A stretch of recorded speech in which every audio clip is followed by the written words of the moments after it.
World History Discussions, Chapter 6, Part 3. Bam! Olmec head! I'm being silly, but anyway, these are the colossal stone heads of the Olmec people, the earliest known civilization in Mesoamerica.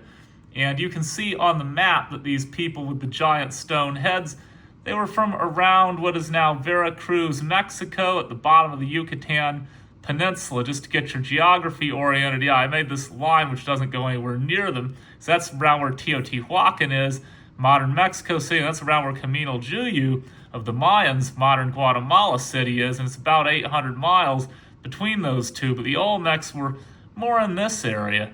So here's the ancient map. I just wanted to compare it with the modern map. Anyway, the Olmecs were probably a ceremonial center, and much is still unknown about that society. Olmec means rubber people because there's lots of rubber trees in this land.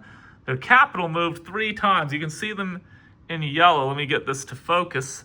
But you can see in yellow that you had La Venta and San Lorenzo and Tres Zapatas. So the first capital was San Lorenzo, as you can see right there on the map, from about 1200 to 800 BCE, and then it moved to La Venta on the coast from 800 to 400 BCE, and finally moved to Tres Zapatas from 400 to 100 BCE. You can see all 3 of them in there in the Olmec civilization. You actually were in a very rainy part of the world there, but the reason there was elaborate irrigation systems wasn't to water the farm, but to divert floodwaters. This was probably an authoritarian society, because it probably took thousands of laborers to build those ceremonial centers at those 3 cities we talked about. And farmers would probably bring the leaders a good portion of the harvest and provide labor for those large-scale construction sites, such as the BAM! Olmec heads that we were talking about. I don't know why, I'm just feeling silly tonight. But anyway, the most famous Olmec art was these large, colossal human heads, which was probably carved in the likeness of the ruler. Largest head would be about 10 feet tall and weigh about 20 tons. The stones to build these were probably dragged from quarries, floated on rafts, and then hauled by human labor to their destination and made into sculptures. This is especially impressive considering that, remember, this society did not have the wheel. It took about 1,000 laborers for the largest of these sculptures, and other constructions like the pyramid at La Venta probably also required at least 800,000 man-days of labor. So yep, already pretty impressive stuff, and this is well over 2,000 years ago. The Olmec probably traded with distant regions of Mesoamerica to get jade and obsidian.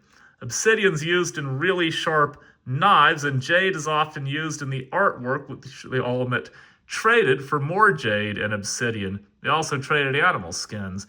But eventually, the Olmecs fell, and this is kind of the mystery. They mysteriously abandoned their sites after destroying ceremonial cities in both San Lorenzo and La Venta. Most scholars think the Olmecs destroyed their own capitals on purpose. In other words, they probably were not conquered, which is interesting. But anyway, from 400 to 100 BCE, which was the era of the capital being at Tres Zapatas, the Olmec went into steep decline.